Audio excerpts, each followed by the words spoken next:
សូមគោរពជំរាបសួរពុកម៉ែបងប្អូនទាំងអស់គ្នាខ្ញុំចន្ទធីកូនខ្មែររស់នៅប្រទេសហូឡង់ចាបងប្អូនថ្ងៃនេះខ្ញុំសូមនាំអារម្មណ៍ពុកម៉ែបងប្អូនទាំងអស់គ្នាមកទស្សនានៅវីដេអូអំពីការទៅលេងនៅសួនផ្កាសាគូរ៉ានៅប្រទេសហូឡង់ចាបងប្អូនចាខ្ញុំទៅលេងនេះគឺតាំងពីឆ្នាំមុនណោះចាបងប្អូនគឺវីដេអូចាស់ទេខ្ញុំសារយកមកធ្វើឡើងវិញចាដោយសារតែចង់ប្រៀបធៀបនៅវីដេអូឆ្នាំនេះខ្ញុំនឹងទៅនៅអាទិត្យនេះចាថ្ងៃអាទិត្យហ្នឹងខ្ញុំនឹងទៅលេងនៅសួនផ្កាសាគូរ៉ាហ្នឹងម្ដងទៀតចាចំអាទិត្យដដែលកាលពីឆ្នាំទៅបងប្អូនចាដោយសារគឺទៅចំប៉ះពេលដែលផ្កាហ្នឹងវារីកស្រស់តែម្ដងចាបងប្អូនទៅចុងខែ3ហ្នឹងគឺចំពេលផ្ការីកល្អចាបងប្អូនការនេះរីកស្អាតបងប្អូនពេលខ្ញុំទៅហ្នឹងតែពេលដែលទៅហ្នឹងគឺមេឃស្លាស់ល្អទេ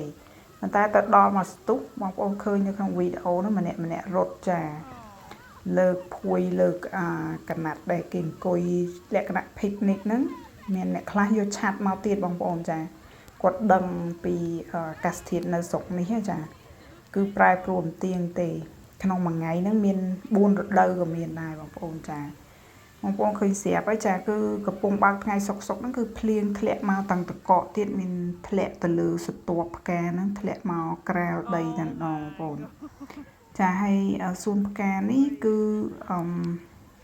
គឺជាអំណោយរបស់ជនជាតិជប៉ុនសញ្ជាតិហូឡង់ចាគាត់បានជូនជាដើមផ្កាសាគូរ៉ានេះដល់ប្រទេសហូឡង់ចំនួន400ដើមចាមកដាំនៅក្នុងសួននេះហើយនៅអមសងខាងនៃសួនហ្នឹងចាសួនហ្នឹងមានរាងជារង្វង់មូលហើយនៅអមការដើមដាំដើមសាគូរ៉ាហ្នឹងគឺមានដើមឫស្សីដែរចាបងប្អូនដឹងហើយដើមសាគូរ៉ាដើមឫស្សីហ្នឹងគឺជាអត្តសញ្ញាណរបស់ប្រទេសជប៉ុនណាបងប្អូនចាហើយជនជាតិជប៉ុនគឺស្រឡាញ់ប្រទេសហូឡង់ណាចាខ្ញុំបានឮថាជនជាតិជប៉ុនហ្នឹងចូលចិត្តដោយសារចូលចិត្តប្រទេសហូឡង់ហ្នឹងគឺគាត់បានបង្កើតជាទីក្រុងតូចមួយរបស់ប្រទេសហូឡង់ហ្នឹងនៅក្នុងប្រទេសជប៉ុនចាគឺគេយកលំនាំ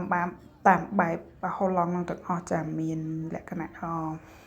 មានអ្វីដែលជាប្រពៃណីជាអត្តសញ្ញាណរបស់ហូឡង់ហ្នឹងគឺគាត់បានធ្វើនៅក្នុងប្រទេសជប៉ុនដូចគ្នាគាត់ក៏ចង់នាំអ្វីដែលជាអត្តសញ្ញាណរបស់ប្រទេសជប៉ុនមកកាន់ប្រទេសហូឡង់ដែលយើងឃើញនេះចាគាត់ទុកជាអនុស្សាវរីយ៍ចឹងចាបងប្អូនហើយតាក់ទាញភ្ញៀវទេសចរមែនទែនសូម្បីតែខ្ញុំហ្នឹងក៏ចង់មកលេងដែរចាហើយមកលេងហ្នឹងដោយសារឃើញគេ share នៅក្នុង Instagram ចាហើយក៏ឆែកមើលទៅឃើញនៅចិត្តផ្ទះដែរអញ្ចឹងក៏នាំគ្នាមកទៅចាអរគុណបងប្អូនជំរាបលាចា